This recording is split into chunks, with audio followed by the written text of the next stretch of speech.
Hello, and welcome back to Actual Spirit. After a while of having a break, I'm back and we're gonna have a podcast on Dante today, the Divine Comedy, one of the big masterworks of Western literature. And first, I'll introduce the Divine Comedy a bit, and then we're gonna have a conversation with Daniel, a familiar friend of the channel, and Cleo Kearns, a master of literary studies. So, Mhm. first of all, the Divine Comedy, when was it written? We're not sure, but probably between 1307 and 1321. And it takes place in 1300, which was the age at which Dante was 35 years old. So Dante, the writer, he was irrevocably banned from his hometown Florence, and that's when he started to work on the Divine Comedy. Now, the Divine Comedy is known as one of the absolute peaks of Western literature. This is why I wanted to read it and have a conversation with these people about it. And so, who, who is Dante for me? Well, having finished the Divine Comedy now, I would say that Dante was someone to whom nothing human was strange, as they say. He was uh, proud and definitely prideful to some extent. Uh, to me, he seemed very friendly and lovable, and he knew hate deeply as well as love, as you can see from the Inferno and the Paradise.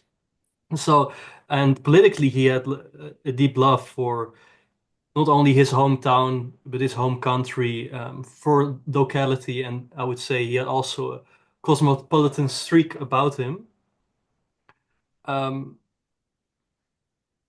he was certainly like obedient to his world and to the political system, but also highly highly idiosyncratic with the way he went on about things in his life. Um, he definitely had an indignation for justice and was against corruption, which eventually he was banned for political reasons. And in the book, it's clear that he critiques both emperors and popes as well, consoling both sinners and um, I would say like those irreconciled ones.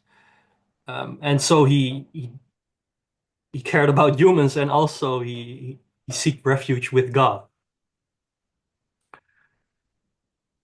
And I think it's this Dante that really lived on beyond himself, um, whose salvation lies in truth and love. Now, the depth of his imagination is breathtaking, and what I've what he means to me is he he stands for a certain kind of unity of the most universal and yet also the most personal, which I believe the book does such a breathtaking task of showing us by uniting form as well as content. So because it's a little fascination of mine, let's go into the form before heading into the content. So the book is structured in threes. We It begins with Inferno, then we go to Purgatory and then Heaven. So it's a triad. Both the Christians and the Hegelians can be very happy.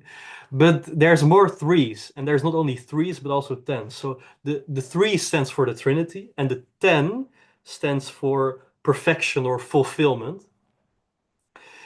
Now, the book as a whole has 14,000 verses, and it's called a comedy because it has a happy ending.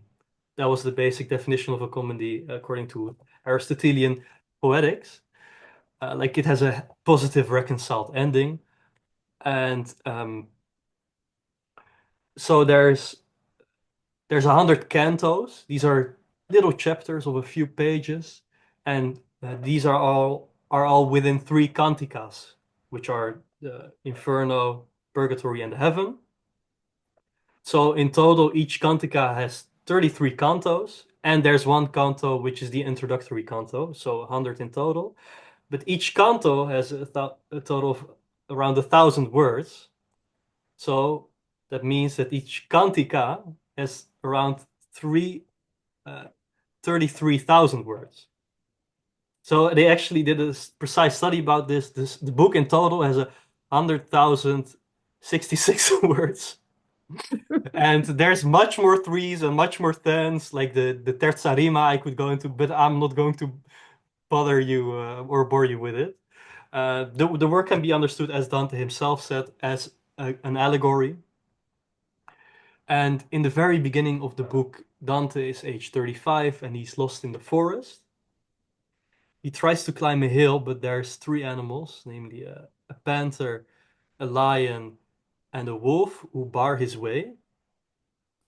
At which point Virgil, the famous uh, Roman poet, comes and points him to another way to reach his goal. So before we're going to head into what this might mean, I just want to ask a more introductory question, which is for you, Cleo, why did you read the Divine Comedy? When did you read the Divine Comedy? When it was when you had the chance to do it, and what was the initial impact that it made on you? Well, I had a stroke of good fortune with relation to the Commedia. First of all, we were laughing about this before we started. I'm always amused that in my undergraduate days, and I think this is probably still true, if it's taught at all, it's usually the Inferno that's taught all by itself. Like, let's get the hell thing down, and you never get on to the happy ending, right? Which I think is very telling about our times and perhaps about our literary taste as well, because part of the purification that Dante is going to go through here is a purification having to do with literary form and style. There's a purification of form and style here, as well as a purification of him personally and in terms of content. So, like many people, I had the Inferno as an undergraduate. I thought, yeah, I kind of know what this feels like. I don't really think of it this way, but I get it. And then I had all of those god-awful Doré illustrations in my brain. There's a whole series of very gothic appreciations of that. And I've never had a very good spatial sense. So I'm much more an auditory and verbal learner. So all of those, is he going left or right? Is he going down 3 rings or is he going down 5 rings? I was like, I think I'm going to take a pass on this one. Okay. So that was my little undergraduate unripe self. Okay. But then I had the extraordinary experience of not reading the Purgatorio and the Paradiso again until about a year and a half into my graduate work in medieval studies.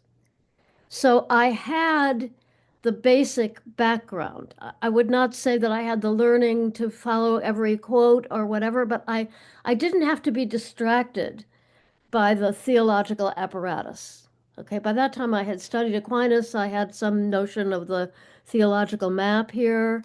Um, and it was simply one of the most overwhelming reading experiences of my life. It blew me away, and then it became deeply a part of my literary and meditative life going forward. So that was really amazing. I'm not recommending that. I think people should allow fate or dharma or karma to decide when and where they encounter Dante. Um, but that was my experience. So there you are. By the way, at that point, I was already deeply immersed in Eliot, so the echoes back and forth between Eliot and Dante were really clear to me. Yeah.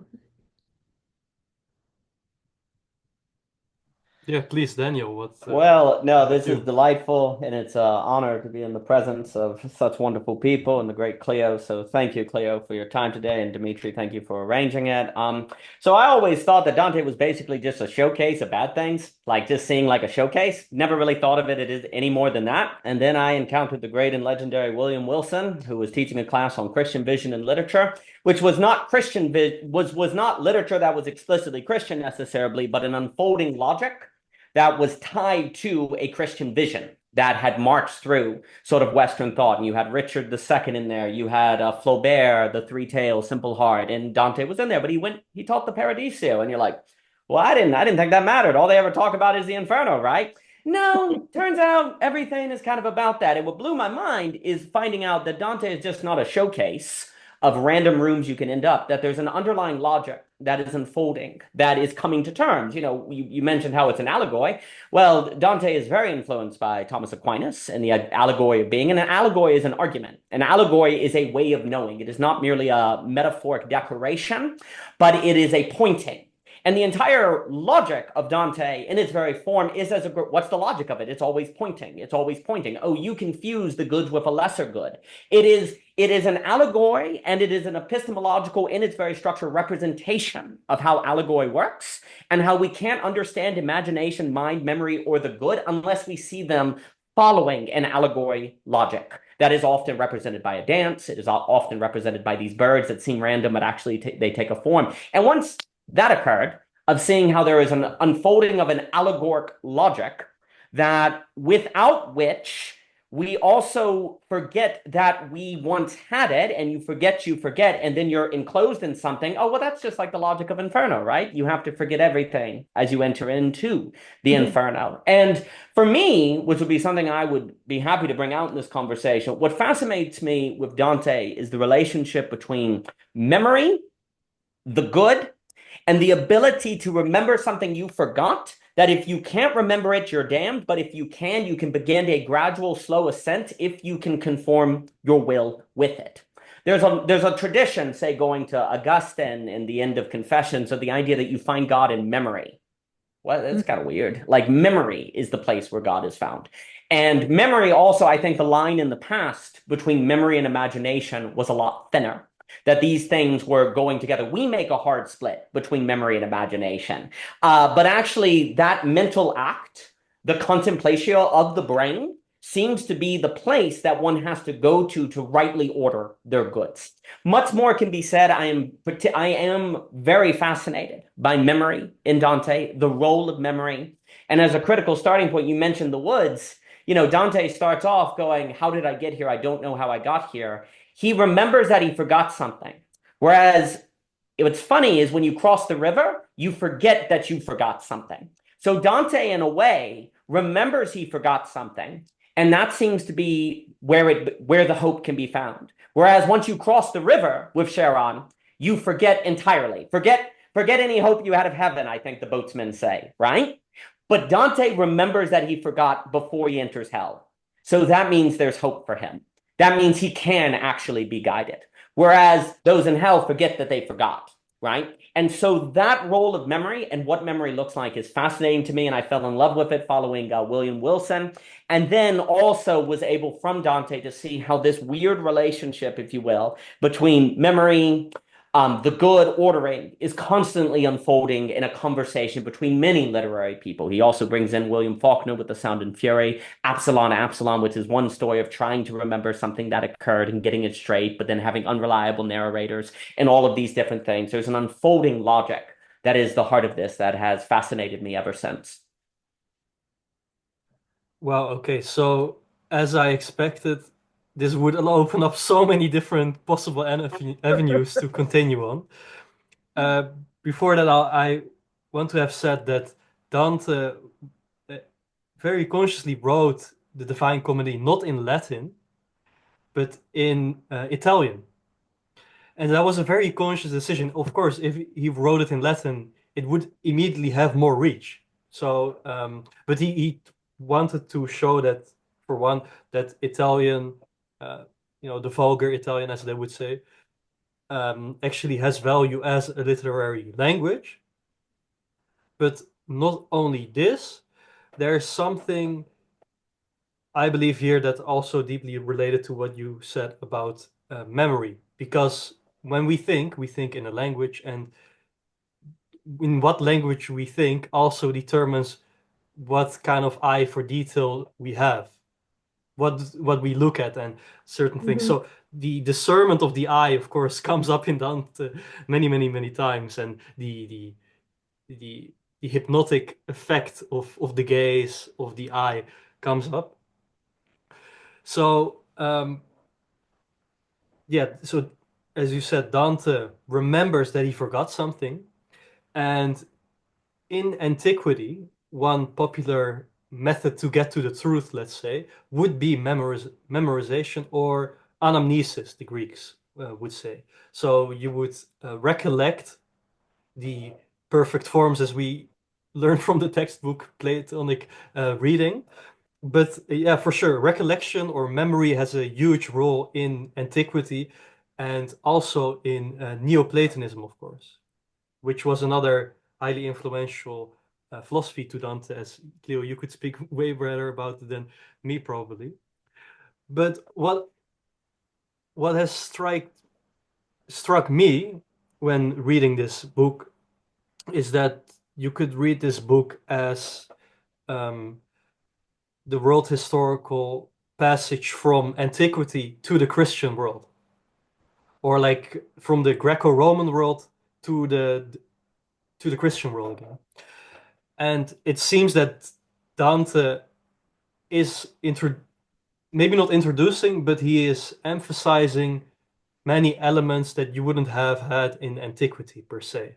For example, the free will is something that comes up in Dante. Of course, love, hope, faith, um, these kinds of things. So, would you agree with me that uh, this is what I've been reading, that Virgil, as Dante's first guide in Inferno and the Purgatory, stands for for human reason or human understanding, whereas Beatrice, who guides him, from the Purgatory up into heaven and the highest point in heaven, the Imperium, stands for divine wisdom or theology. Mhm. Perhaps this is a more popular reading that I'm presenting here. Would you agree with this reading of the book, and do you think it reflects in this way as like the world historical passing over from the Greco-Roman world to the Christian world? Shall Cleo, I? could you start? Oh, Yeah. yeah, yeah. Well, I'm going to give you that lovely answer that goes yes and no. Um, the only part of that is yes, in general. The only part of that is a cautionary note for me is this, the theological term supersessionism. This is the ancient question of whether the Christian dispensation actually superseded the dispensation to Israel. Okay, and the correct theological answer is no, it did not. Okay, supersessionism is a bad thing. Well, I would apply that to the relationship between Virgil and Dante. When we say it in that schematic way, it sounds like you kind of you get to you get to the end of the Virgilian wisdom, and you've kind of checked those boxes, and now you can go on, right? Whereas in fact, the wisdom that Dante gains from Virgil continues to resonate right through the Paradiso. And it resonates in the form of his picking up. Virgil is like my favorite unsung poet of the tradition. And sometime, Dimitri, I hope you'll do something with the Aeneid too.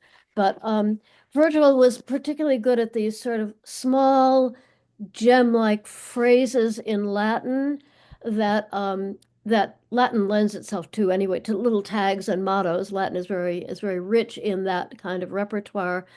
And those occur in the Commedia, in the Inferno and the Purgatorio, and then they are picked up in the Paradiso in a way that completely reframes them. It's to me, one of the most breathtaking things about the Commedia. And I have a little list of them. Forgive the schematic approach to this, but these are little Latin mottos that have resonated with me both in the Virgilian use of them, which is very, very, very dark, very fated. They're often Stoic laments, okay?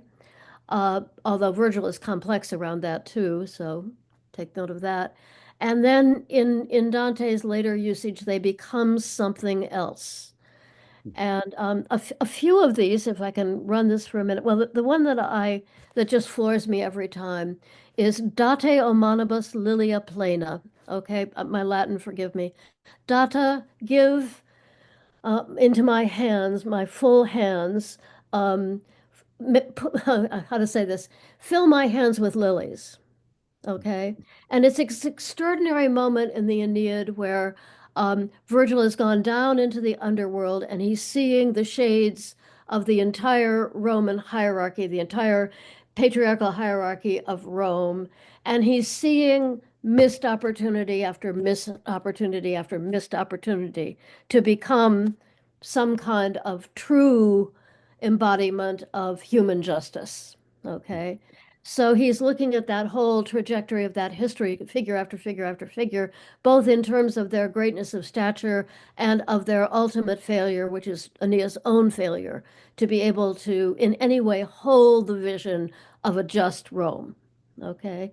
And so in the midst of this, when he comes to that point in history, which was fairly recent, where a young heir, the daughter of the emperor, sorry, the son of the emperor, died young, and he had been the hope of all of Rome. Okay, his name was Marcellus, and Dante sees his shade in the underworld, and his shade is barred. There's a dark line across his face, and I'm sorry, Virgil sees that in the underworld, and he breaks out of his stoic mode, and it's one of the rare times where he addresses the reader directly. And he says, Date omanibus lilia plena. He says, bring me lilies in full hands. And they're the lilies of mourning, the lilies that were part of a Roman funeral, right? Mm. And he is lamenting the death of the hope of Rome here. It is said he actually read this aloud by legend in front of the empress whose son was being referred to there, and she burst into tears and left the room. Okay. So this is a moment where Virgil breaks that stoic distance and just ends up in total lament. And it's pure, unadulterated grief for a lost opportunity that will not return. This is without hope.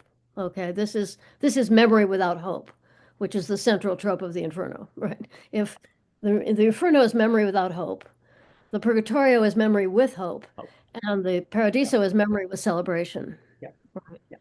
So here's what Dante does with that. He cites it when he invokes the Virgin Mary, and those lilies become the lilies of the resurrection. And he cites the exact line, Date o Date omanibus lilia plena. It's a use of Virgil that really just is, and you couldn't have the power of that without Virgil's presence. In other words, you can't forget Virgil and just read that. You have to have it echo in your ears. Because one of Dante's feelings about Virgil was that he was not rebellious enough against the ancient gods. He was too fatalist, right? Even Dante sometimes felt Virgil had withheld his anger too much against those pagan gods. Mm. So anyway, that just gives me a chance to open up the question of the role of Virgil here, which is really so extraordinary, and gets me into all kinds of Lacanian deep water, which I'll attempt not to navigate here. I'll stop there. Can I just, Daniel, before you go next, elaborate on how you think of Virgil? And what struck me when I was reading the Inferno is that each time, like Dante wouldn't move forward if he was without Virgil. He wouldn't set one foot, right? He would just stay in his place, crawl up, and just cry. Yeah, yeah, He's yeah, crying all the time. He's clinging to Virgil. He's grabbing him, and Virgil's like, "Okay, come on, like you can do this. We're gonna do this. You, yep, we're yep. here."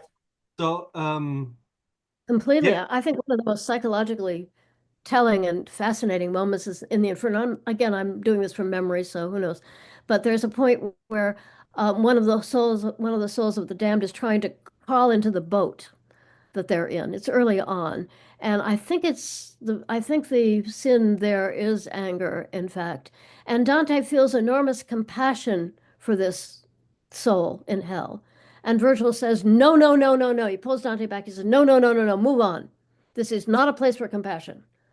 And in a sense, I gather out there in the world of youth, at least my son tells me, that there's in therapists in the United States and the therapy world of the United States at the moment, there's a little bit of a vogue for Stoicism. Everybody's reading Marcus Aurelius at the moment, which for reasons that escape me, I think, God, where is Lacan when we need him? But that aside, the Inferno is coaching in Stoicism, right? It's coaching in moving on, in not getting entangled, not getting caught in the images and the experiences, but keeping in motion and keeping in what is at its best the witness position and not the position of over-identification. I think that happens later too with a different kind of over-identification problem. There's even in heaven, there's a sense of keep moving, right? Even toward the end of the Purgatorio, there's that moment where you really want to roll in one of those beautiful cantos. I think the one with Statius, and it ends rather abruptly. Come on, keep on going here. Don't get too fixed. So that's what I would say about that from this point of view. Well, So I'll don't just you jump agree? into that is I think a brilliant theme because one of the reasons I love Dante is because it just simply seems true to life. Its Yes, unfolding exactly. logic is true to life.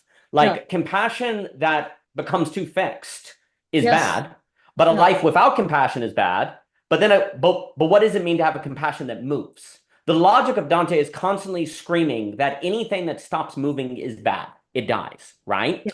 And so, like, there's that one part because you're right. There's this part where Virgil's like, "This is not the place for compassion." But then there's a Mhm. part earlier, Canto 4, where Dante's like, "Are you afraid, Virgil?" Because he's seeing all the dead, and he's like, "What you Yep. mistake for compassion, what you think is fear is actually compassion."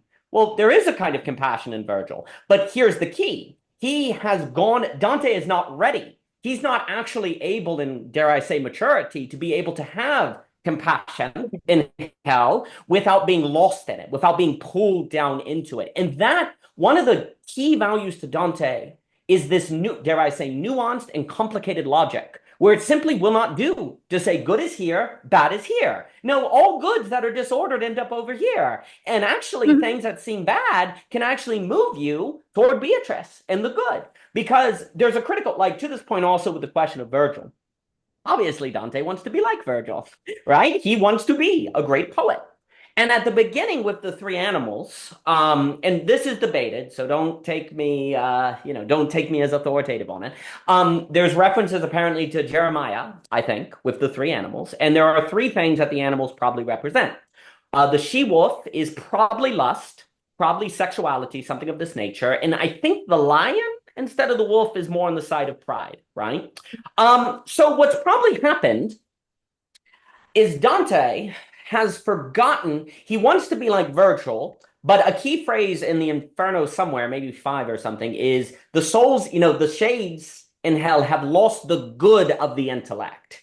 This is a Mhm. fascinating phrase, the good of the intellect, right? Something has happened to Dante where he has forgotten the good in his desire to be like Virgil. He has also fallen into lust. What is it? Which also I think is key because he probably forgot Beatrice. That's probably the thing he has forgotten. I believe Beatrice died. So the biography of Beatrice, of Dante, I'm hazy, so if I'm wrong, scream at me. I think Dante sees Beatrice for the first time when maybe he's 10 or 11, like younger, okay? Then he's kind of arranged marriage somewhere in his teens, and then he finally gets married in his 20s, I believe, but it's like an arranged marriage. And Beatrice dies when he's maybe 25 or something, is when Beatrice dies. What has likely occurred just following the symbolism, is between 25 and 35, he's forgotten Beatrice and fallen into lust for other women or other things, right? And so Beatrice sends Virgil to help him remember what he forgot. And the gift is that actually he wants to be like Virgil, and Beatrice is using Virgil, who he wants to be like, but also who tempted him to forget the good to move back toward the good. This is the nuanced logic that is constantly in operation here. It's like your desire to be like Virgil, separated from the good of the intellect, has contributed to this midlife crisis, basically. But so has lust. But Virgil, who arguably is a cause of this problem, is being used as a way to move Dante back to Beatrice, right? That is the complicated. It's the book is not saying, Dante, you shouldn't have wanted to be like Virgil. That was bad, right? It's like, Exactly. no, you lost sight of Virgil as a guide, right? As a guide that is moving you toward the good of the intellect, right? In this movement, the love, ultimately the love that moves in sun and stars, which is also basically suggesting that Dante lost sight of that in his poetry. He lost sight of that in his desire to be a great artist. He lost sight of that in his love.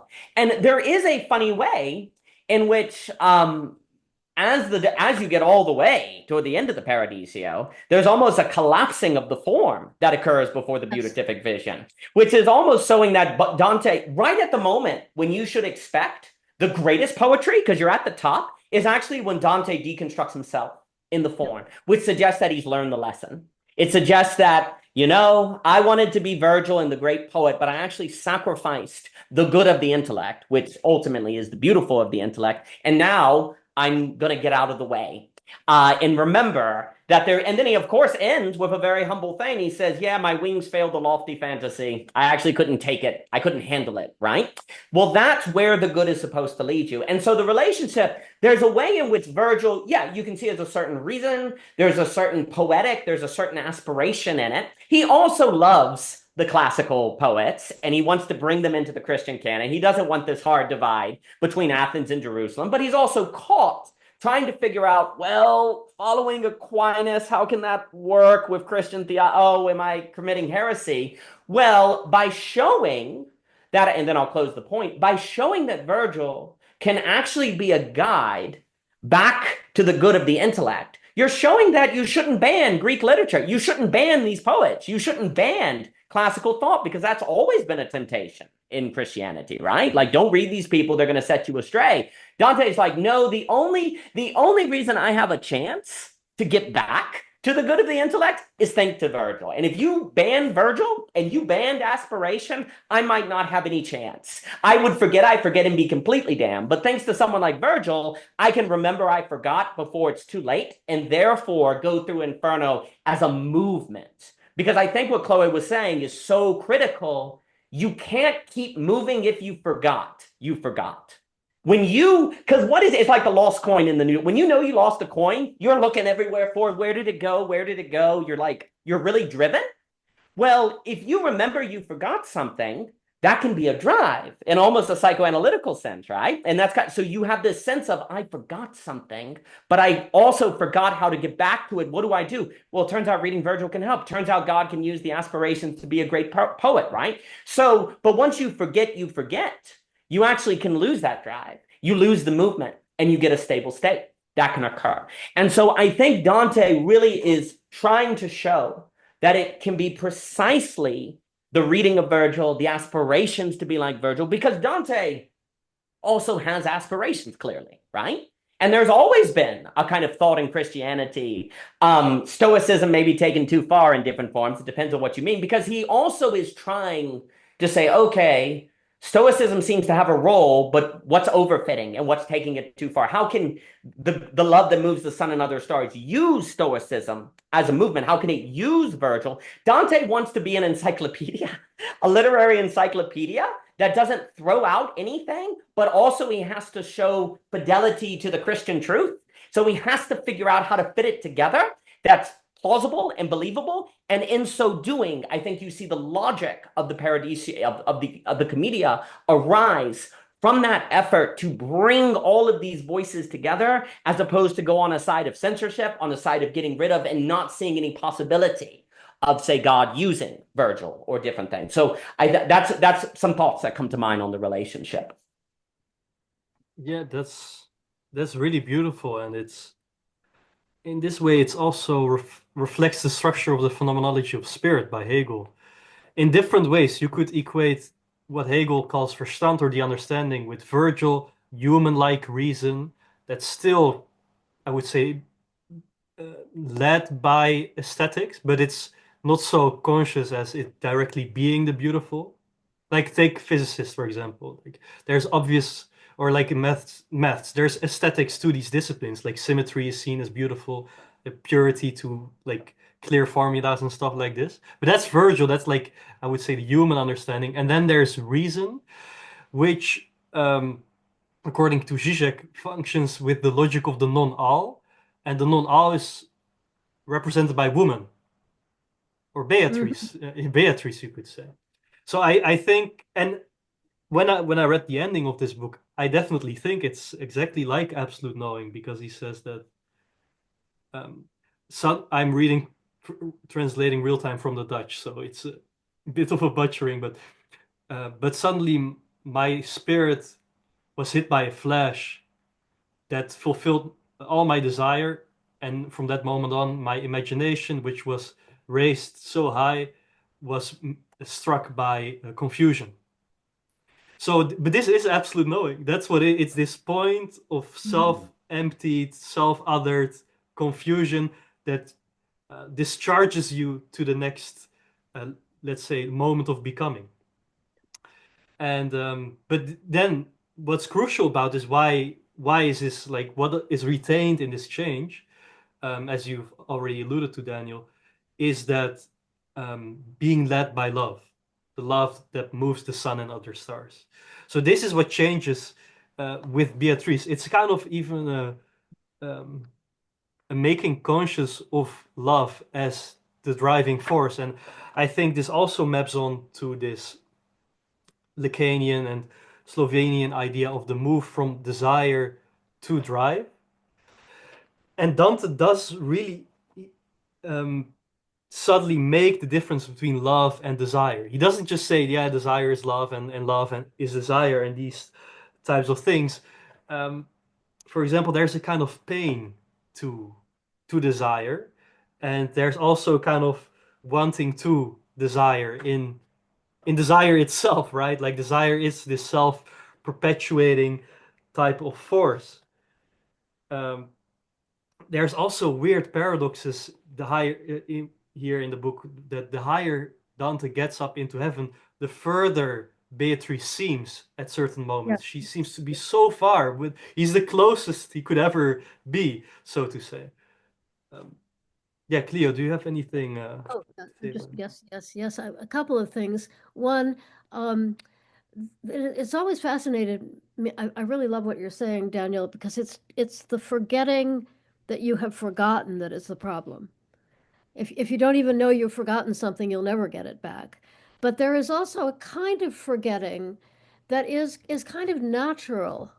It comes through the healing of the trauma in Dante, where he knows he's going to get to a point where his memory of his sin is going to be transformed in such a way as there will be I think, an aspect of sacred forgetting there. I don't want to press that too far. I think it's this way in which he's very nuanced around these things. But I've always loved the fact that toward the end there, when he says, my imagination failed the high fantasy, and I cannot describe what I saw there. A very familiar trope in mysticism. He says, but I can recall it by the traces it left in my system, right? In my sort of astral imaginative, my body without organs, so to speak, and I that think fascinates he I me. think he compares it to a dream that when you wake up from a dream, but you don't remember the dream, but you still feel the dream, and But you feel the dream, you felt and that you you went feel through that it, something. it is it is taken up residence in you somehow, and it begins to actually transform his literal body, right? His erotic body, at that point.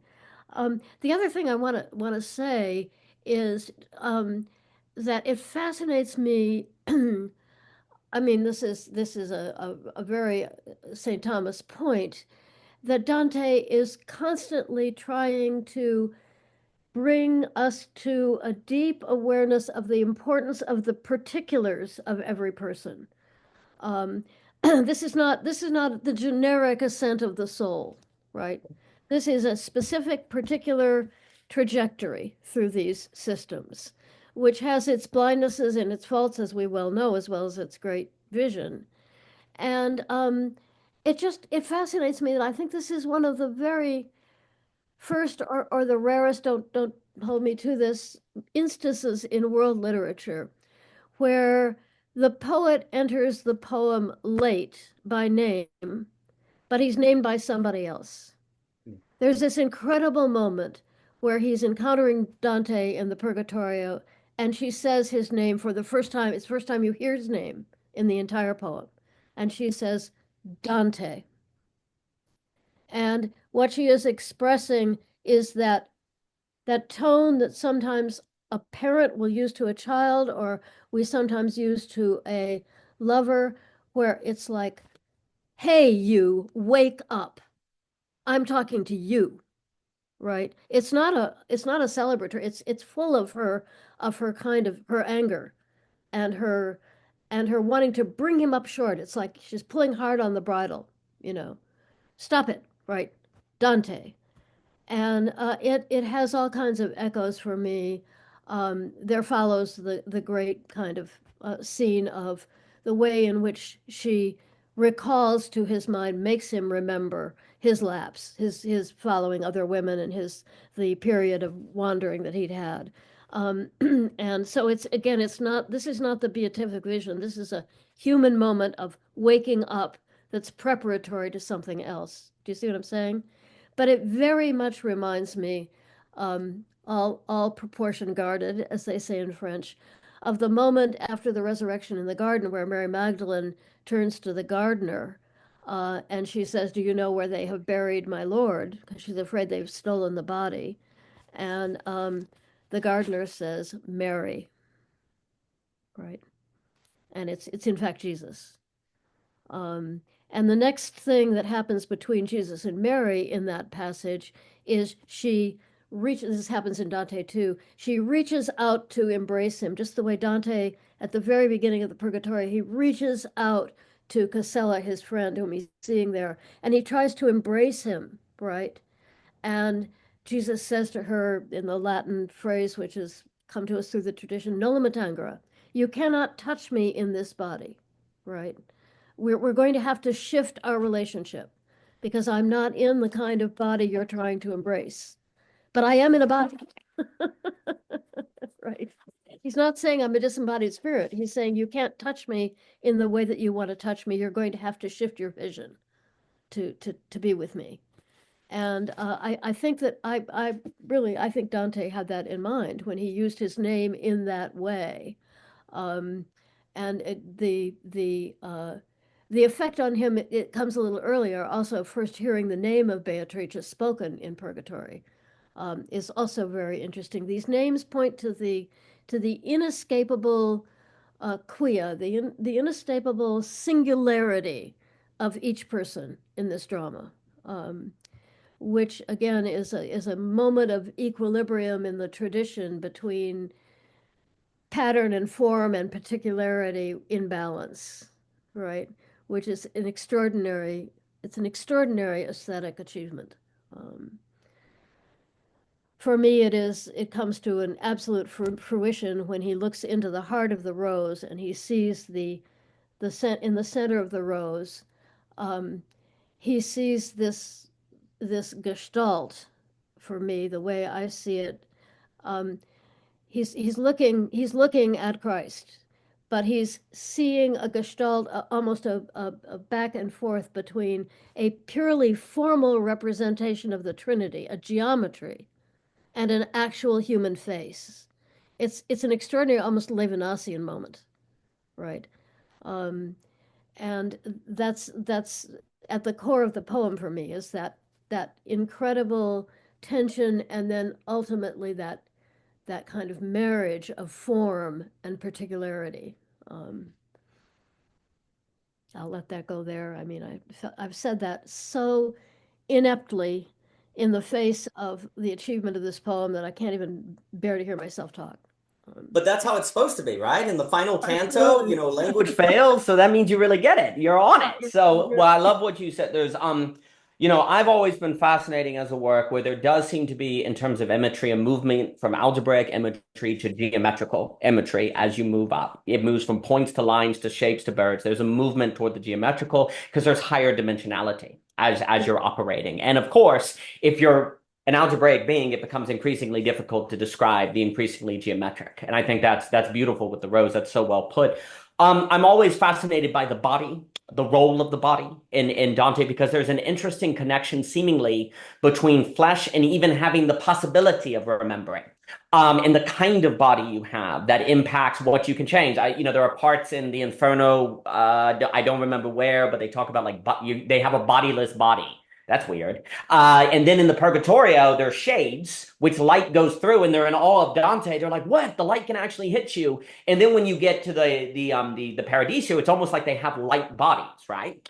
And there's a way in which the question becomes, in the Paradiso, are the light bodies unflesh or the fulfillment of flesh, right? When you actually reach the fullness of the body, it becomes this like light structure, which I think is speaking to the glorification, the ascension of Christ. There's this idea that actually the more embodied you get, there is this radical question, because I think it ties to what Cleo is saying on the particular. The more particular and bodily a thing becomes, the more it moves toward glorification, not leaving the body, but going deeper into it. But the only way to go deeper into the flesh is to remember something you forgot.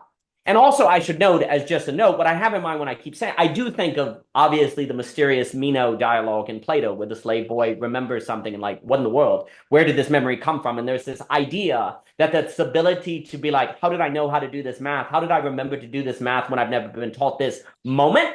I do hear echoes in that, because when we hear memory, I think the modern man will be like, well, yeah, I can recall what I did yesterday or something like that. No, it's this memory that disarms you. There's some deep memory that goes, how could I have forgotten that? That was, how did I forget Beatrice? Like I think there is something very convicting in a very powerful way when you realize you're the kind of being that can forget a beatific vision.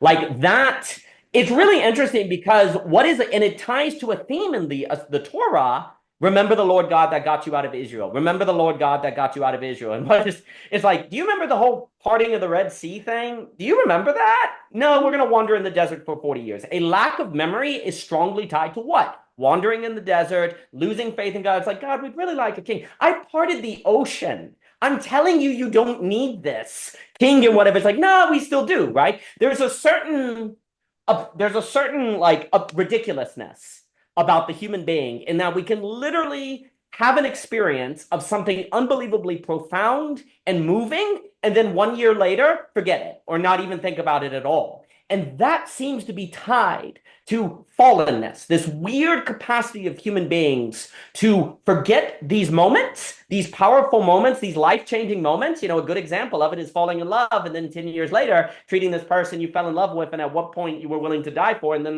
you couldn't care less. You're mean to them all the time, right? There's something you see all the time in relationships about how difficult it is for humans to remember something. But then there's also, this is why Dante is like, but you have to keep moving because you're remembering for the sake of the movement, not nostalgia, because actually it is hard. Actually, the movement is hard, but you have to remember something to keep going. And this, I think, is a profound relationship in Dante where, like you were saying, Cleo, on, oh, it's Jesus, the gardener, the third on the side of the road, oh, it's Jesus. What's very odd is Dante in this text is suggesting that your ability to see what's in front of you is tied to memory. It is actually, memory is not you can't see correctly unless you have a certain memory. You're not able to actually get an apprehension. But then this is the other weird move Dante has to explore. Do you remember, or is something external from you make you remember that you forgot? Right? Where is the directionality? And that is another tension that is explored throughout the entire play. There's this one part in the Purgatorio where actually he's talking about the Burdian donkey long before with the 2 grains of sand. You get stuck. He's like, if humans had, free will and were stuck between 2 options, they'd get froze because you can never decide between them, right? So providence is the possibility that when you get froze, something can come through and break you out. and you can keep moving, right? And so there's always this play of the ability to choose to keep moving. But then there are points where Virgil has to show up and be like, yeah, you got to move, or Beatrice has to come up. But what's so interesting, and this is what I think is a claim of the book that I think about a lot, the mechanisms of God's providence are tied to the things that you love that can be disordered, but actually must be there so that things can break through. So falling in love with Virgil could turn into pride, but because you read Virgil, it's possible for Virgil to be a god, right? You had this encounter of Beatrice, which then you forgot, and because you had, say, the ability to fall in love with a lady, that's also why it's possible for you to end up in lust. But that very thing that can be disordered is why in the future something can break through and get you moving again, right? And that is this constant, at all time, at the same time, operation of logic that is constantly playing out, that again seems true to life. It just seems true. And I do associate it with Hegel, but let me give it to you, Dimitri. Yeah, I just want to read two parts from Paradise. One is from Canto 28. Again, I'm translating in real time from Dutch, so bear with me. You have to know that she's looking forward more the more she gets like in her perception gets deeper in truth, where the understanding comes to rest. From there on, a person can see how happiness rests on the deed of seeing, not on that of loving, which is a consequence of it, is an effect of it. So first there's seeing, then there is loving. And seeing is seen as a deed. He says it's a deed. It's not just a passive receiving. So that's one of them. And now I also want to speak. This is from Canto 29 from the Paradise. The receiving of mercy is an earning which is equal to the extent to which you open your love to it. So mercy, if you are not open to mercy, you cannot receive mercy, and that actually might seem violent. It might ignite a pridefulness in you, or spite, or some kind of violent disposition. So I think these two things are so crucial when we think about Dante in this way of memory. The gaze for Dante is such a powerful thing that comes up with Beatrice also, when he writes that Beatrice is looking to something, and then he's also looking to that thing that Beatrice is looking at, or he's looking at her, or she's looking at him, and then he's blinded. I love this bit where he says that unlike the sun, God's blinding nature is not that the more that you look in it, the more blind you get, but the more that it starts revealing itself to you. I think this is also related to the fact that in purgatory, the more up you go on the mountain, the lighter the work gets. So there's like lots of people down below in purgatory. They don't really get up, right? They are just like kind of hanging out there and kind of hopeless. But then they wouldn't know that if they would just keep on moving, things would get lighter increasingly. So I'm curious to both your thoughts on that. And then also I want to ask about Virgin Mary, because and Cleo, I know you wrote a book about Virgin Mary. I haven't read it, but Virgin Mary is such a weird phenomenon to me in the Christian religion. Again, I know very little about it, but she seems to me spontaneously as some kind of stain on the Trinity, something that's like a fourth, but not really a fourth, but also kind of a fourth, maybe. Anyhow, she's definitely an uneasy factor for the Christian religion, it seems to me. So what I was surprised. I was just to finish. I was surprised to see that at the very end, even Beatrice disappears, and then you get Bernard of Clairvaux, this mystic who brought Dante to like apprehend Virgin Mary. So I would love to get your thoughts on this as well, because it's a very, yeah, crucial and strange moment in the book. It was kind of bewildering to me. Well, I have a one-line answer for you, Dimitri, on the Virgin Mary. Okay, do you? And this is only relevant if you have gone there. But do you know Derrida? Have you read any Derrida? No, no, that's one of the black holes for But me. it doesn't matter. Okay, Derrida has a philosophical understanding of what a supplement is to a book. Okay, which essentially is the tail that wags the dog. If a book needs a supplement, then there's something lacking in the book. At the same time, the supplement is only the supplement, right? It's a paradox. We don't have to go there, but anyway, the Virgin Mary is essentially a supplement to the Trinity in the Derridian sense. But what I want to back up to say is, I can talk endlessly about the Virgin Mary, but even before that, I want to stay on this theme because I think it's so important what Daniel is saying about the movement, about the keeping moving. And I thought maybe just to put a little or biographical edge to that in terms of Dante's life, in between the point where Beatrice dies and he begins to have many lovers or whatever it was he was doing to cultivate this kind of courtly love stance that was sort of supposed to help him write this intricate kind of stile nuovo complex metaphysical poetry. It was a whole package for him. The the experimentation with probably with some form of what we might call tantric sex and the writing of this intensely complex metaphysical poetry was all bound up in one thing. And during that period of time, he got I'm just going to put this in our terms, forgive the reduction, but he got a classical drop dead crush on a young girl. And I'm sure his friends were tearing their hair. Our friends tear their hair when they see us do that. Um, he called her the Pargoletta. She's like a filly. She was the green girl. She was that kind of young girl who is still very young and virginal and suddenly very aware of her power over men, right?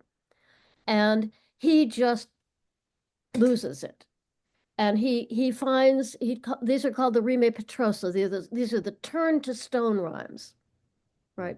This is where he experienced true fixation, you know, and it has a lot to do with the gaze because it's woven into the part in the Inferno where he's encountering kind of Medusa-like fixation through the gaze, and it turns him to stone. Medusa, turned men to stone by the gaze. And the breaking of that is really requires some intervention from outside. Now, when I say the word outside, I'm always thinking of Eliot, who wrote a very technical dissertation on whether things were inside or outside, of which the conclusion finally was, he used to say, if you find that you have to think of it as outside, then it is outside, right? So whether this is out or in, or whether it's a case of ecstasy, as Lacan would say, I don't know. But it's clear that he felt that he needed to be rescued from this fixation by some kind of outside force. And it's clear that it was going to break not only the fixation that he experienced as a lover, as an erotic being, but the kind of poetry that he'd written, which I think was probably really scary for him. Um, and just to go on with the biography, that is the point where he went to Rome at the point where the poem is set in 1300.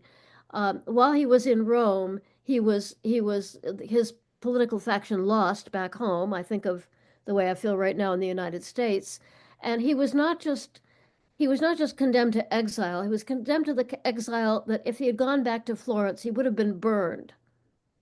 Okay. So, and he never overcame that. He spent the rest of his life in exile. Okay. So he's lost a certain investment in a certain poetic style. He's lost a certain kind of eros. The ground has gone out from under his feet there, right? And I think what Daniel is saying is so incredible about his bringing Virgil back in. Virgil really had this incredible gender fluid understanding of sexual energy.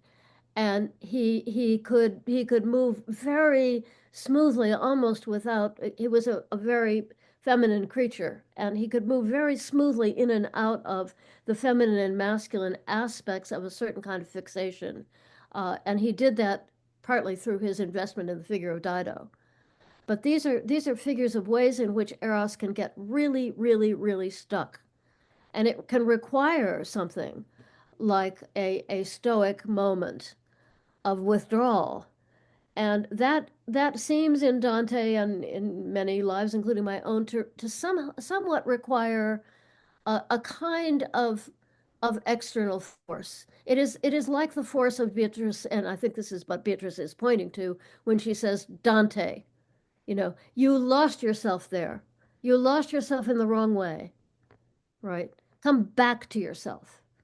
That's the only, and I'm calling you back because you've forgotten yourself, right? I know that's like a trilobed thing, but that's the way I see that moment. I No, think that's beautiful. I think That's the really Rene beautiful. Petrosa are fascinating. I think they're a fascinating study in that kind of fixation and what it's like for a, a man in his late 20s, which in that day and age was pretty mature, right? To get one of those overwhelming mouth dry crushes that, again, make the rest of your family and friends go, please, please, please.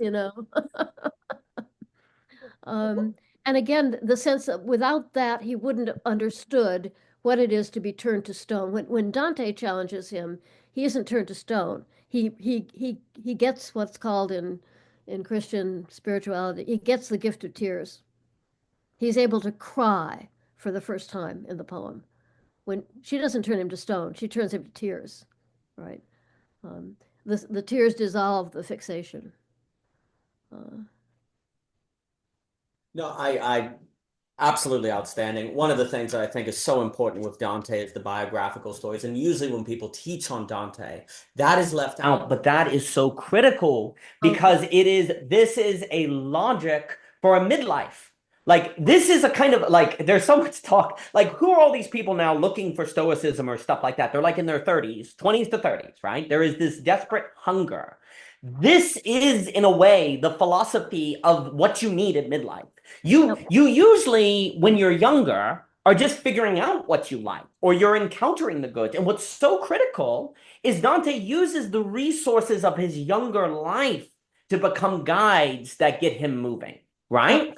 And so these things of which calls to fixedness, well, yeah, but God, if they're put in the right order, actually can keep you moving, right? And that's usually what actually the person at midlife's journey needs to do. Not do something entirely different to find a new fixedness, but move from desire to drive, basically. And so this is the logic that without which I think many people suffer pretty dramatically in midlife. And what you see is, like you're saying, Dante has experienced where there is something about fallenness and sin that is tied to fixedness, right? But you see, this is kind of a, dare I say, revelation, because most of us associate final resting place or non-movement with what we want, right? But Dante, in a way, has fallen for that mistake, and he's like, this cannot be right, but I don't know where to go. What am I going to do? Well, all I've got is the stuff that made me fix, so let me work with that, and actually then just, there's also a sense where you feel in the poem that Dante's like, fine, I'm giving up with my good ideas. I'm just going to be guided. I'm just going to follow something. And I think this is a poem of a man who's undergone subjective destitution, as we've talked about with Cadell all the time. So what's the difference between being stuck in hell and going through hell? The difference is subjective destitution. Dante has been subjectively destituted, but he remembers that he forgot something.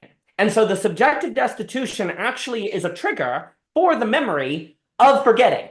I forgot something. And there is a profound philosophy of forgetting here, Cleo, that you're pointing at, because there's also a forgetting that's grace, but then there's also a forgetting that's damnation. Everything, I think it's Augustine, but it's in Aquinas as well.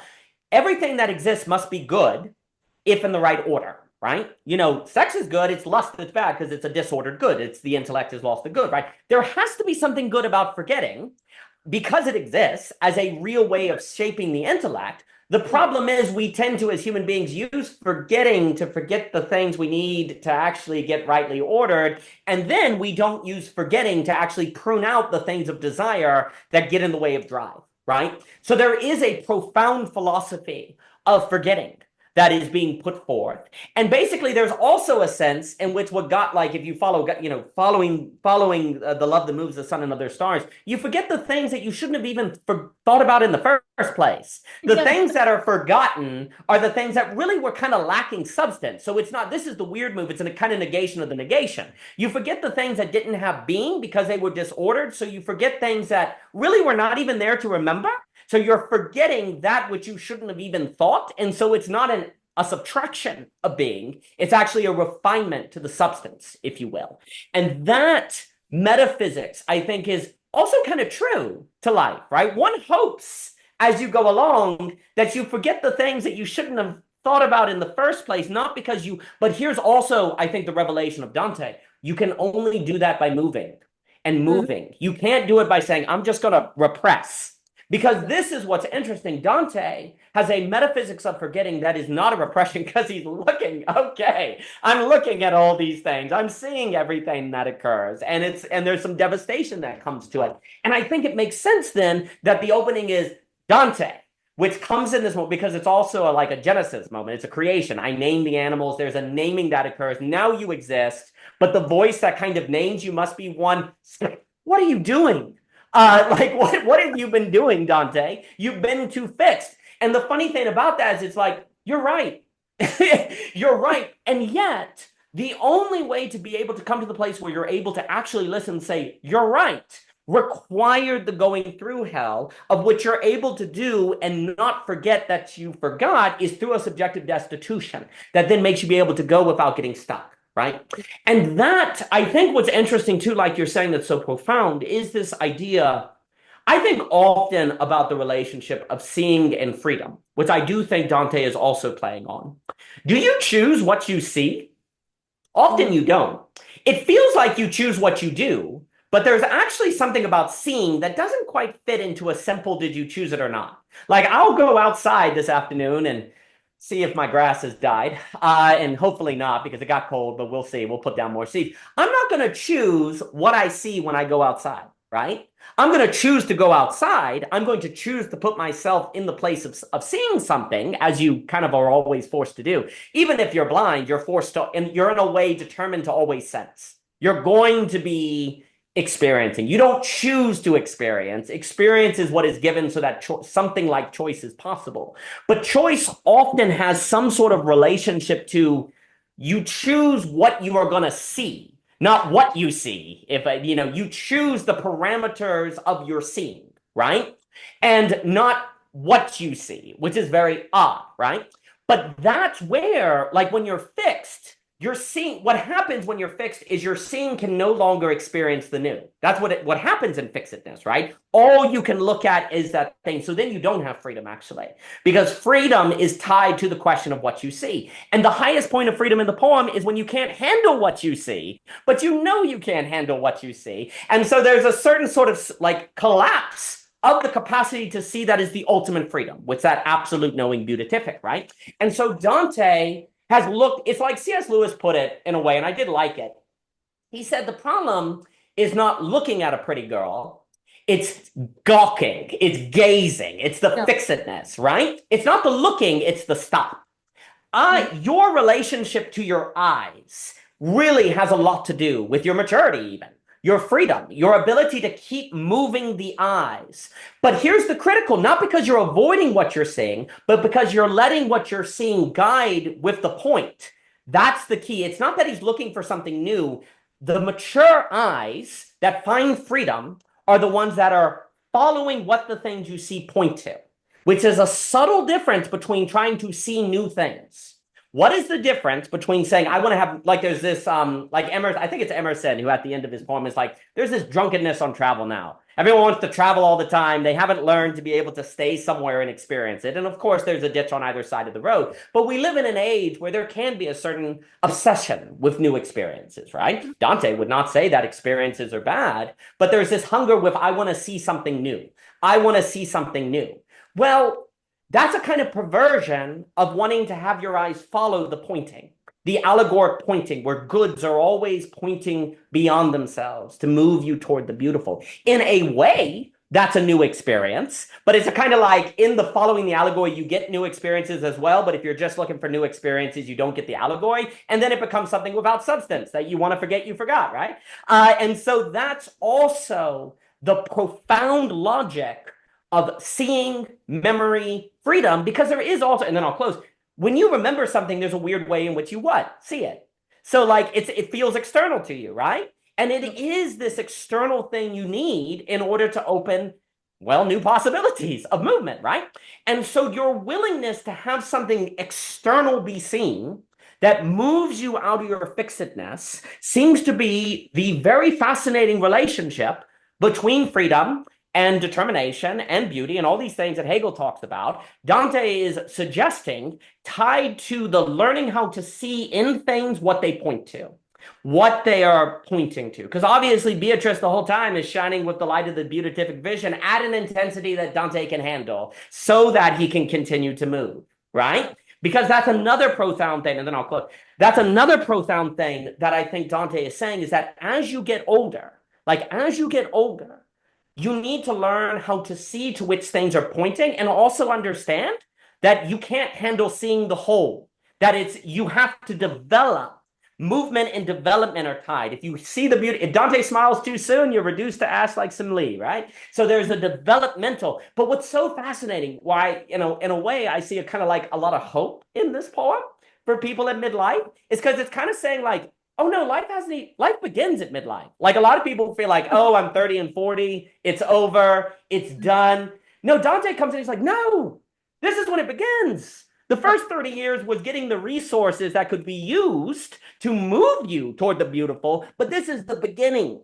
And I think that's a kind of message that people need to hear. I think so many younger people feel like, well, I failed. It's over. I'm not a Forbes 30 by the age of 40. It's over. Dante is like, no, you've now gathered the resources that can be used to move you toward the beautiful. So I find a lot of hope in the poem in that sense as well.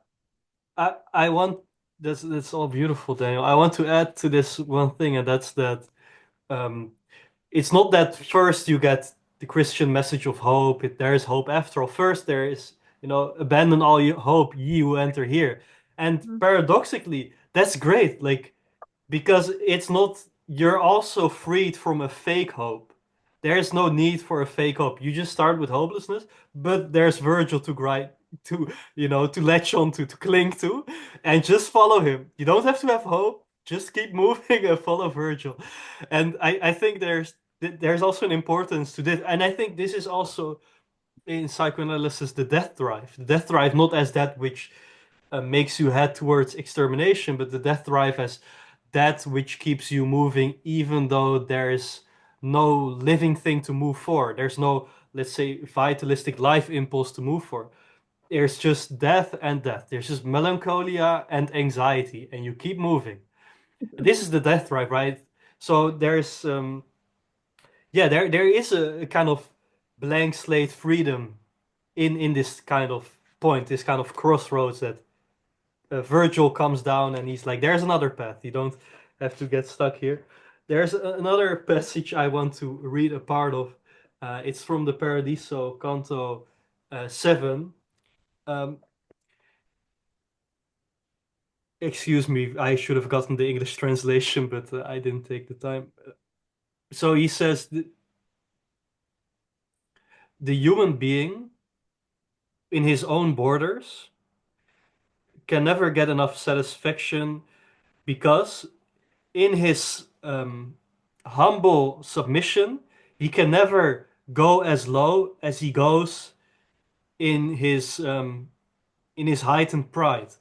So in your humility, in your submissive humility, you can never go as low as you can go high with, let's say, your pride and your disobedience to God. That's how it's worded right here. But then um, God, so what made God great in the incarnation for Dante in this passage is not just because he let's say, forgave us with Jesus Christ, but also that in the act of forgiving, he gave himself.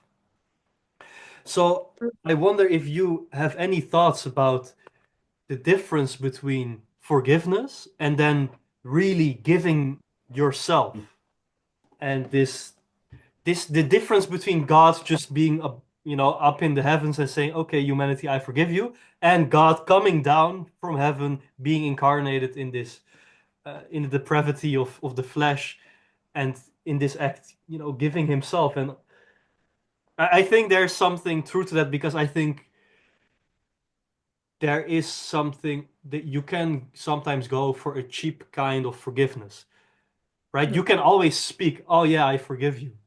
But to actually forgive, this is something else, right? And I think this also means that you have to get out of that type of fixity that was established beforehand.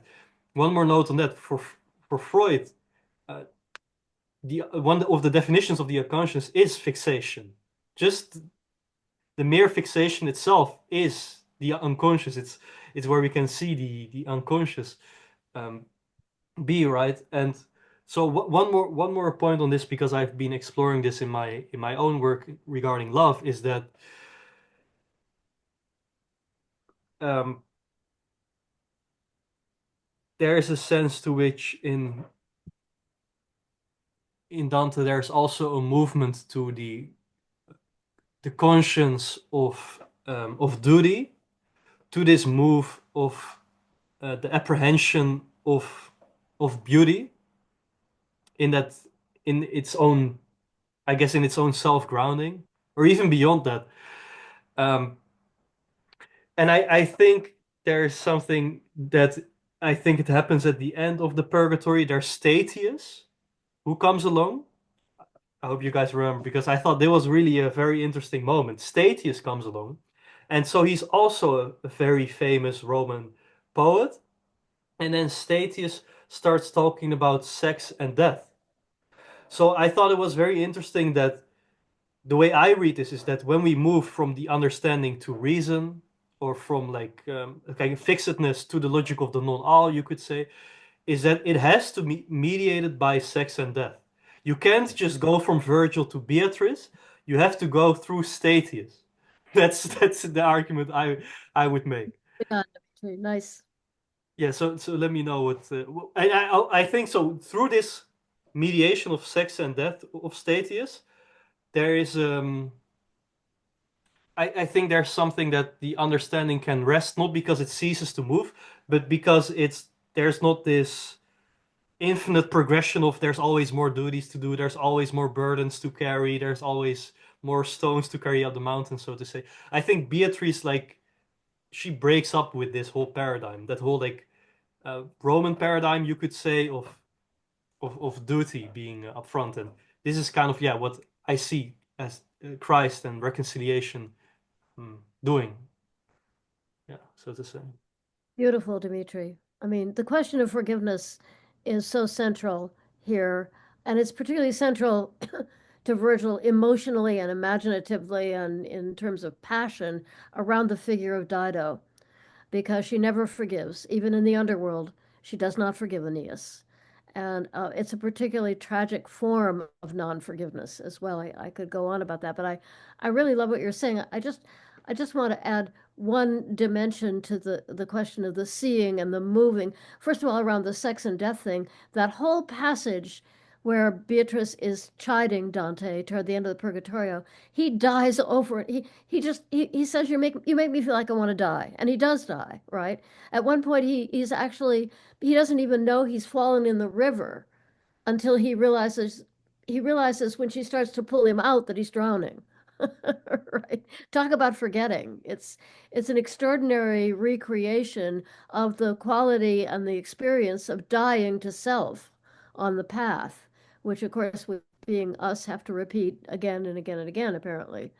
Um, but I just have two other things I want to get logged in so that we can somehow continue this. I hope we can continue this in heaven, because one of the things I love about this poem and about the tradition is we are enjoined actually here to it is to our benefit to imagine heaven, to try to imagine heaven, right? It's the problem that I see in focusing exclusively on the inferno, or focusing exclusively on the destitution and the subjective emptying, that you have to you have to prepare yourself to hear the good news. And the good news is almost intolerable when you're in that state. You don't want to hear it. You want to hear a lot about the crucifixion, but you just want to table the issue of the resurrection, right? Um, and that seems to me to have to do partly with this is an odd leap, but just let me note it. The fact that it's not only your seeing that you need to elevate and protect and make. I love what you're saying about the pointer, Daniel. It's also the capacity to be seen. It's the maternal gaze, right, that is at issue here, because Dante has to let himself be seen by Beatrice. And that's an agony for us, to allow ourselves to be seen after we have betrayed ourselves and others. Um, so I wanted to get that kind of in there. I don't want to go on further. I want to hear what Daniel has to say, but I do want at some point to read a few lines of Eliot about hope, because they're so deeply invested in this. So let me know when you want to hear a little Eliot, okay? Oh, well, I think going to Eliot from Dante couldn't be more perfect. So that's just outstanding. So I'm down for that. Well, there's a few things. Again, the fixedness, everything that exists is good if in the right order. The fixedness is supposed to be fixed on the pointing. The problem is we get fixed on the things, and so we lose the pointing. If the fixedness is fixed on the pointing per se, if it's fixed on the dance, then the fixedness becomes movement. The fixedness becomes fixed as a substance in dance. We are, in a sense, fixed, to play on the word, when we are fixed on the movement, when we are fixed on the development. But I think Cleo made a tremendous point just there. That's only possible if we're willing to be seen, which again, this is where it is so critical, I think, that there is often a kind of torture. You're too bright. It's too bad. Well, that's how we feel, right? Yep.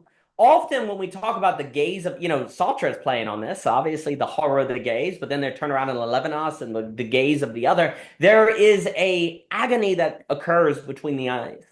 And that willingness to suffer that agony, I do think, points to why forgiveness has to be a kind of giving, not just because, again, everything's good in the right order. Forgiving can be stagnant. I forgive them.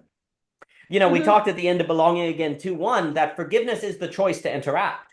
If you don't continue to interact, you don't forgive. Now, this is where I think we also have to realize that you can say, this is where I think often our moral language needs more sophistication.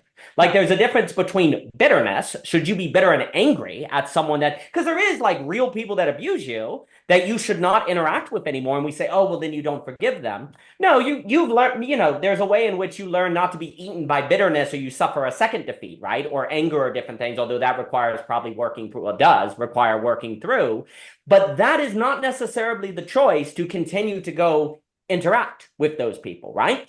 And so on that question also too, on forgiving, there's a way in which like you give yourself to the other. God comes and dies on the cross. He gives himself. You put yourself in the place of the gaze of the other person, right? And so that requires some sort of activity to put yourself in front of, right? That willingness to put yourself in front of different things. And if you don't do that and you don't suffer that difficulty, well, then there's the point that it's suggesting you can't move.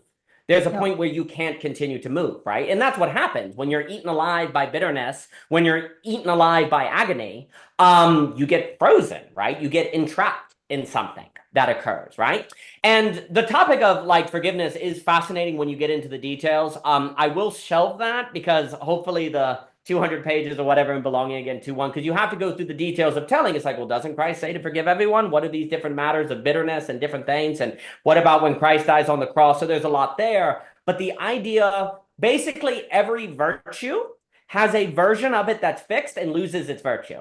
That's where I think Dante is so sophisticated that we need in life, especially as you get older, because it's almost like when you're younger, you're working on but good, bad. Okay, do the good, don't do bad. As you get older, life is more about the good things actually getting disordered or overfit or not knowing how to move with them. And that leads to trouble, right? There's a sophistication of understanding one's relationship with the good that is required as you get older. And if you don't do that, you end up in a lot of trouble. And I think Dante is suggesting that.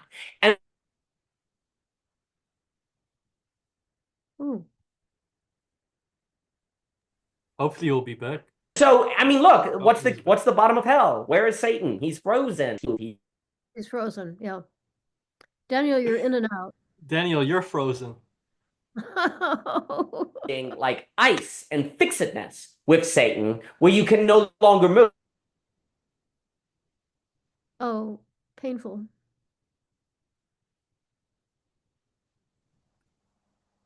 We're not forgetting you, Daniel. No. Don't stay stuck in fixity.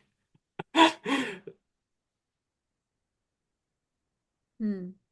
Hmm, hmm, I got hmm. kicked out. I got kicked out. I was moved out, or different thing. Yeah, you're You right. know. While you were out, Dimitri said you were frozen, Daniel. Ha! So I ended up in the bottom. So this is my opportunity. You're my Virgil, guiding me towards the Beatrice, right? So, that's actually hilarious. That form matches form. That's a poetic moment, right? But, hell, Satan at the bottom is what? Frozen. He's fixed in ice. He cannot move. And Dante's also making a move because as you go to the Paradiso, there's actually more fire imagery. Dancing and fire and sun and flames. He's spinning that. He's like, we tend to associate hell with fire, and there's clearly burning and but actually, fixedness is the problem. And you actually, which more we can associate with ice. So there has to be a movement. There has to be a movement of fire. I think also with the sex and death, I mean, there's an idea that if God comes in Christ and dies on the cross, the only way he consummates with creation or is bound in unity is through a kind of death, right? So there's a certain binding of sex and death when they're in the right order. But what we tend to do is actually use sex to avoid death or use pleasure to avoid death, where actually what ends up happening in Beatrice, Eros is used to bring to the place, as Cleo said so beautifully, where he suffers a kind of death. He's dying over and over again. So sex actually brings you to the place of death in that way, but for the sake so that you can actually be moved toward the beautiful, right? And of course, the funny thing is, if you don't sublate sex and death in this sense, in the beautiful, you end up just moving between one-sidedness of sex and death, and then it's all empty anyway, right? So there is that way in which those things are brought together in very powerful ways. And I think also it is so great, and then I'll stop. I think also on this idea of exile that Dante is writing from, and you can never go back without being burned, right? Exile in itself brings with it a temptation of fixedness, where you're fixed on where you've been kicked out of. You're fixed on, oh, I'm fixed, I can never return, right? But exile is a kind of movement, right? And so I think there's also from maybe a kind of psychoanalytical sense, a way in which Dante is thinking, what is the good of movement? What is the good of being pushed out? And how can you see your home thanks to the movement in a way that you could have never seen it if you stayed? Right? Yeah. Like, how is it you're also like Beatrice died. What is a way of seeing Beatrice I couldn't have seen unless he died, right? Oh, and actually I see where God can use these lesser desires I've fallen into to actually guide me through and to actually use it in those different ways. So that, I think also that is kind of a powerful thing for midlife. That ability to actually look back on these things and say, wow, I lost this, I lost this, I lost this. Because we tend to think that, wow, childhood, if I could only get back there. Wow, college, if I could only get back there. There's always this sense of, I lost something. What if losing something enables you to be able to see something in ways you otherwise would not be able to see? Like, what if getting exiled from what you love actually helps you to see your love? Because here's the funny thing. When you weren't exiled, you were not moving to drive. You were getting lost in petty desires and fame and things that didn't matter, right? Like, there's a way in which exile is a kind of purgatorio, right? Like, okay, you weren't able to see properly the things when you had them, so you had to move out of them so that you could have a right relation to them and order them in a manner that leads you to the beautiful. And I think if you see in your own personal life that potential in the things you lost, because there's a difference between never having and losing. Never having can affect you, but losing can. What if the things you lose are actually opportunities for ways of seeing that also may give you the strength to move into a place where you are seeing, because some of the things one loses in life is due to their unwillingness to stand before the gaze, right? So that ability to actually use these things to see anew, I think, is also kind of a powerful theme that's running through Dante. But let me pass it on. Okay, can I jump in, Dimitri, or Yeah, are you yeah, go ahead, please. over? First of all, that was there was a little touch of Deleuze in there, which I liked, Daniel. Was very, very good on the importance of flight. Um, but also, I think of, and then I'll get to my Eliot quote, but I think of Richard of St. Victor, who used to like to say, the provincial man is at home only in his own village. The cosmopolitan man is at home everywhere, but the spiritual man is at home nowhere, which I think is just beautiful, just beautiful. So that's my contribution there. I feel like are you hearing me? I feel Yep. like I'm out too. No, you're You're fine. actually, You're Cleo, you're coming totally through. good. Yeah. Good, good, good. Yeah. I Do you want this, Elliot, now, or you want it later? I'm happy to wait. Go ahead. well, maybe it will be relevant to what I'm gonna come with now, because at the very end of the Paradiso, what you get is this image of this the way I imagine it, it's like a light, and then there's flies around, but the flies are actually like angels and angelic creatures and everything like this, like in flames and stuff. But you can almost like imagine a junkie looking at a light bulb when he's very high and he's just imagining this kind of thing. Anyway, that's like from the sublime to the excremental, the kind of Žižekian funny Mhm. thing. But I what I'm fascinated by again is that this image of God as this dense substance that's just attracting you, like the closer you get to it, you figure out that either you're gonna encounter it through Christ or you're gonna encounter it through Beatrice or the Virgin Mary. There is no like direct, that's God, okay, that's what it is. There's like there's the failure of language, of course, but then there's also the aspect that God has like two faces, right? And woman is one of the faces of God.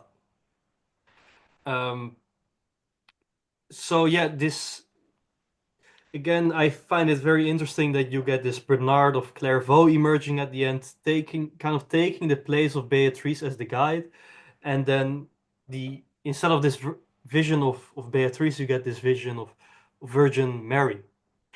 Um, yeah, is that some? Is there a certain type of logic there that we should be paying attention to? I feel like in my end is my beginning. I mean, I wish we could begin there.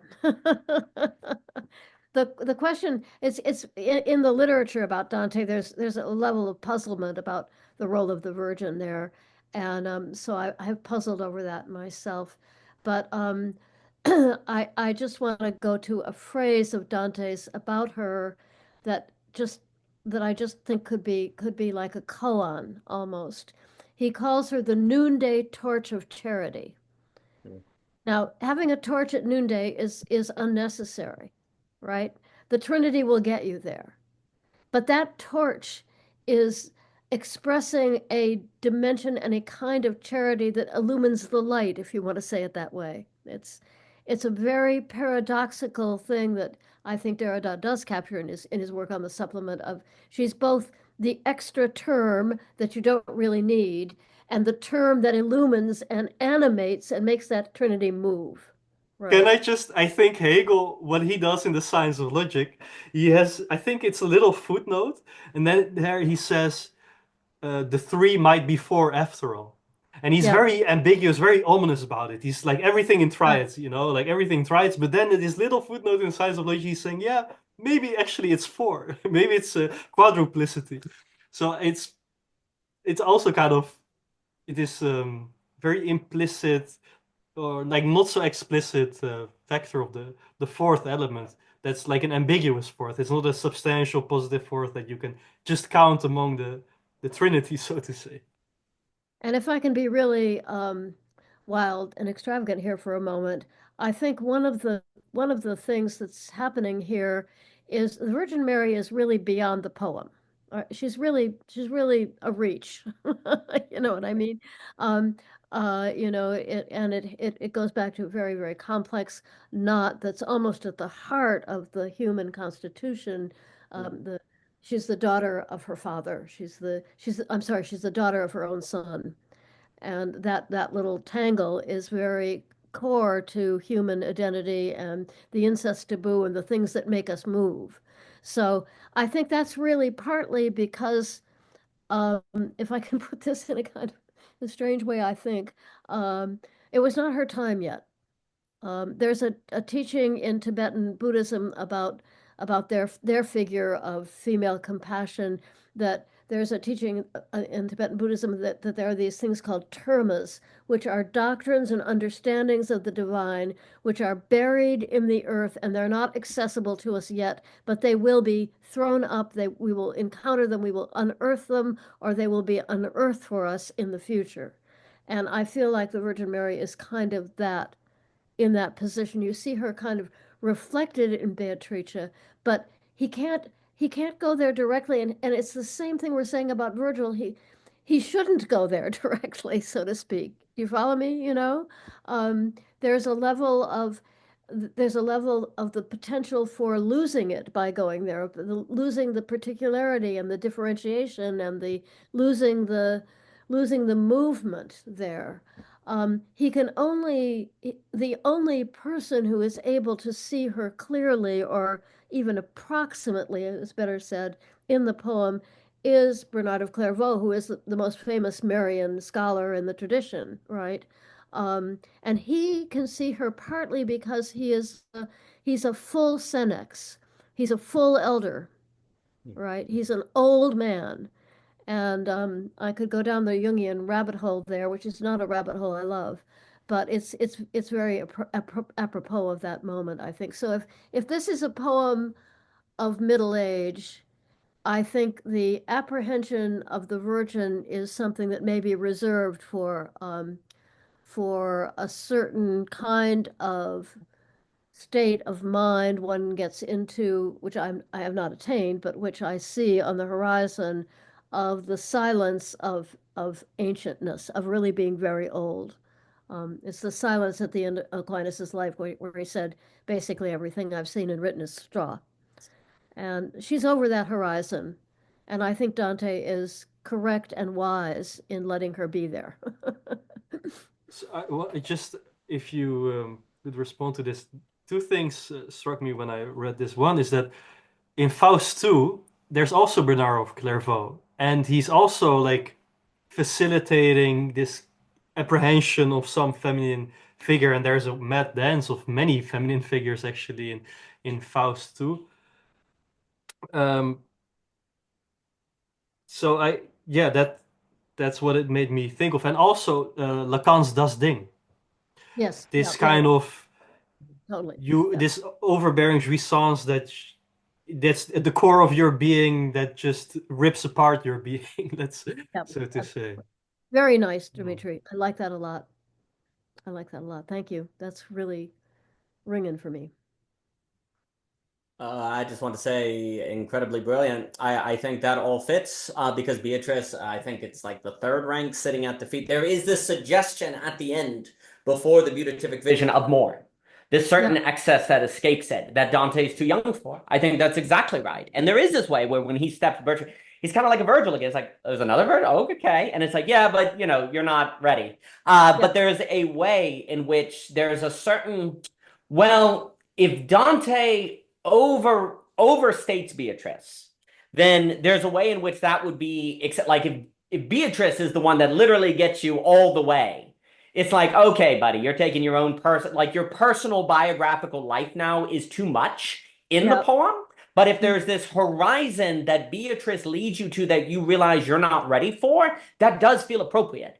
And that would also kind of follow the whole logic of the entire poem. There are biographical elements that are bringing you to a certain place so that you can keep going. But if he's at midlife, he doesn't have the resources to be used to continue that journey. He doesn't have the biographical experiences, memories, etc., to be ordered to move into the next phase. And I think that that's fitting. It would go against the logic of the poem if there wasn't this sort of point where Beatrice is third rate, like sits at the feet of Mary, and Beatrice is being pointed, and then the wings fail the lofty fantasy. I think that in of itself, if the poem in a way ended on Beatrice, then the poem formally would not do its own message of movement. It would be too fixed. The poem itself would be too fixed. It needs the excess. It needs the das Ding. It needs the horizon it doesn't cross. So the poem itself is not too fixed formally, because great poets make form match meaning. You know, these things go together. And so and it's not merely enough to at the end say, and my wings failed the lofty fantasy. Well, that could be taken as a completion, point of incompletion, unless within the structure of the poem there are suggestions of further development to occur where Mary is a horizon we're not ready to cross yet. And so then these things justify one another through the entire metaphysical schema that's been put forth in Dante. I think that's exactly right. And I'll also just note what's also interesting on the final canto is what does he refer? I remember. He suddenly shoots back to recollection language. I remember. I think. I saw. What was the beginning of the poem? I can't remember. And at the end, he's able to remember. So there's a formal completion of remembering, and this was said earlier, of remembering of something that was not there. So it also moves into a sort of like, there was something. I know it was there. I feel it in my entire body, as Cleo was saying, and I'm trying to recall it to you, but I know this isn't right. Well, that also suggests there's a horizon that needs to be crossed, because he's saying this isn't right, so you need to go now. There's something with Mary I'm not ready for at midlife, and there's something too that I can't give to you as the reader. You yourself have to compel, but I can give you the memory of it that was given to me by Virgil, that in you being given this memory, you now might be able to also remember something that you forgot that can compel your own journey. So there's a certain standing before the other to give a memory. There's a way in which the poem has now, in that very language of a certain humility and failure, there's also a way in saying, I've now kind of advanced where poems are not just about me getting fame and glory. I'm trying to help you remember something. I'm trying to say there are things that you could remember that could compel you as well, right? So we've moved from just wanting to be seen as glorious and faithful to a place where there's a certain friendship, there's a certain benevolence that is being given, that is being shared. And of course, it just clearly it's like Beatrice saying, I can't smile yet, it will reduce you to ash. It's like, I can't really get the Mary thing because I'll be reduced to ash, right? I can't tell, like, these are things that you can now be compelled to. In being so compelled, you can also develop and move to be able to see more and more. So there's something very invitational at the end of the poem that if was not there, the poem would be too fixed. It would fail its own metaphysical logic. And so it needs this point of excess pointing beyond itself, right? Because the whole poem has been about following the beyond itself. And I think Dante is absolutely giving us an invitation to see that formally in the poem itself. Yeah. Just one more. It's so beautiful in relation. Go ahead, please. In relation to your own work on the kind of retrospective gaze, your understanding of Hegel in that way. Just people should read Daniel's work. You're very kind, Cleo. Goodness. Everyone should read your work. My goodness. Well, thank you, Cleo. Sorry, Dimitri, I cut you off. Go ahead. I'm so sorry. Yeah, so I think so I just ordered a book called The Invention of the Individual. You might have heard of it.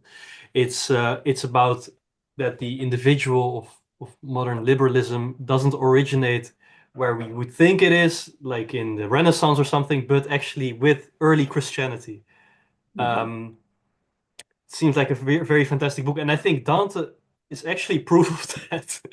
I haven't read that book, but I think Dante is like, if there's any individual, it's Dante, and indeed, like the respect and esteem and like the care he has for individuality and particularity is is mind-boggling. Also because when you read the book, we haven't mentioned this at all, but there might be parts that might actually be boring because it's just so many references to so many things that happened in antiquity or happened in his political life or his in like his adjacent historical stuff. I had those moments that I was like, okay, Dante, well, if I heard enough about this obscure dude, I don't really care about it. But what's beautiful about that too is that he gives um like I it's almost unimaginable if someone would do this today. This type of work that you just take everyone you know, like in the world historical like theater, and then just put them in your book and give them a place on what kind of whatever circle of of hell. And that actually this work itself, I would say this is kind of that purification that makes you be an individual. And that kind of free will that's not abstractly choosing by doing reflections, but by giving moments in the movement their so-called proper place, give the moment of negativity also its negative moment, so to say. Um, that really makes Dante so great as this like singular universality, which is kind of what I started with, this universality and that radical personality in this form and content of the Divine Comedy. So I Mm, just want to give you each of you one more time the word, and then we're gonna close it off. Thank you so okay. much. Well, yes, yes to all you're saying, Dimitri. In fact, I think we finally got to some really gorgeous stuff here in the last half hour, and I'm really very moved by this. This is really wonderful. So yeah, go back to that image that he sees at the very end of the face of Christ, which is particular, and it morphs into the geometry and back into the face. It's the particular the singularity as universal. I'm sure there's a better way to say that philosophically, but yes, yes, yes. So yeah, all I can think about is the the great thing in the Psalms. He has called you by name, by your name. And there are parts, I mean, I find the Griffin very challenging. I'm just going to say there are parts where my eyes glaze over. But as I have lived with this poem over a long lifetime, I have even found great juice in some of the more drier and more abstract cantos. And I really have gotten a lot of personal reflection and some degree of wisdom about child rearing from the great canto where he explains in what was the science of his time of how the individual is generated in the womb and how the individual becomes a kind of living spirit in the in the eyes of God. And he compares this to the way the sun hits the grapes Mm. and turns them into wine, right? It's not that the body is lost, but the body ferments and generates this wine of life. So I used to think of that canto as just impossibly dry, but he does things with the science of his day that I think really can be models with us of how to look also at some of the cosmological obsessions of our time. That would be another whole topic. Well, if this is my last word, I'm just going to read my Eliot poem and get that out of the way, and then we'll turn to Daniel. Is that all right, Daniel, or do you want me to Please, wait? please, goodness, please. This is the section from Little Gidding that is called Wait Without Hope. I said to my soul, be still and wait without hope, for hope would be hope for the wrong thing. Wait without love, for love would be love of the wrong thing. Yet there is faith, but the faith and the love and the hope are all in the waiting. Wait without thought, for you are not ready for thought. So the darkness shall be the light, and the stillness the dancing, whisper of running streams and winter lightning, the wild thyme unseen and the wild strawberry, the laughter in the garden, echoed ecstasy, not lost, but requiring, pointing to the agony of death and birth. There's your pointing, Daniel. So that's me for the moment. Great convo, guys. Daniel, I think it's your turn. Well, Cleo, it's been a complete joy and honor. I always appreciate the chance to speak with you, and I agree. This has been just wonderful, and I think the four quartets is a wonderful association. I always look at that as starting in Burnt Norton as a kind of memory. When he looks at the well and it's full of water, he says the water comes out of the light. You have these images of past and present all gathered into the point that are coming together, and there's some sort of perhaps much of the world's problems is tied to us not having the right relationship with memory, of not using it to be able to see. And maybe the problem is we too much separate the past, the present, and the future, and don't look for the pointing in the present that is possible because of the gift of memory that can help us see what is in front of us.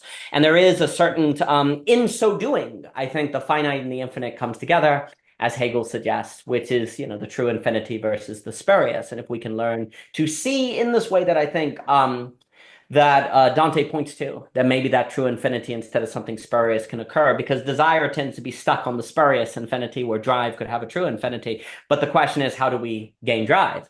Well, Dante suggests there is something about memory that's tied to it. Damnation seems to be forgetting you forget.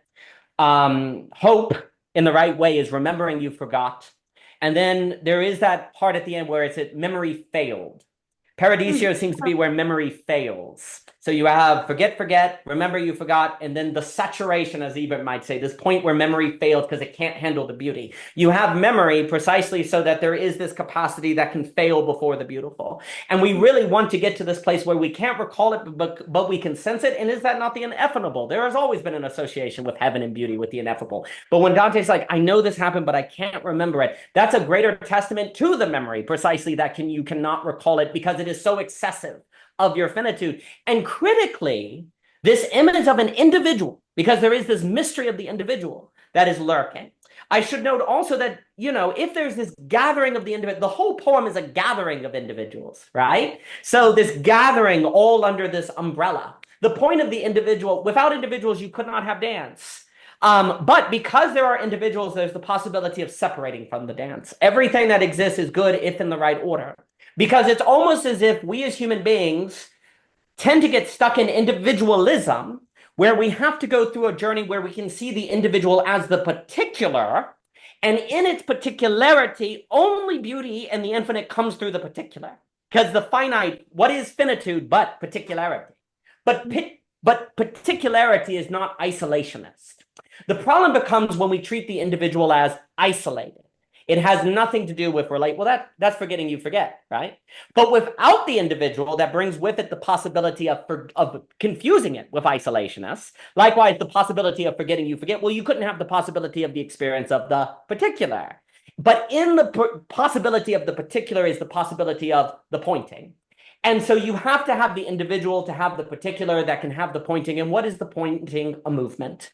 The point of the individual is to be the particular parts of the dance without which there could not be dance. And what seems to be the problem is, as human beings, it is very, very, very difficult to be able to remember the things of individuation as actually the necessary precondition of particularity, in which only the beauty can come forth, only the good of the intellect can be found, because the good of the intellect is the pointing beyond itself. And it is only particular things that point beyond itself. I always love what Flannery O'Connor said.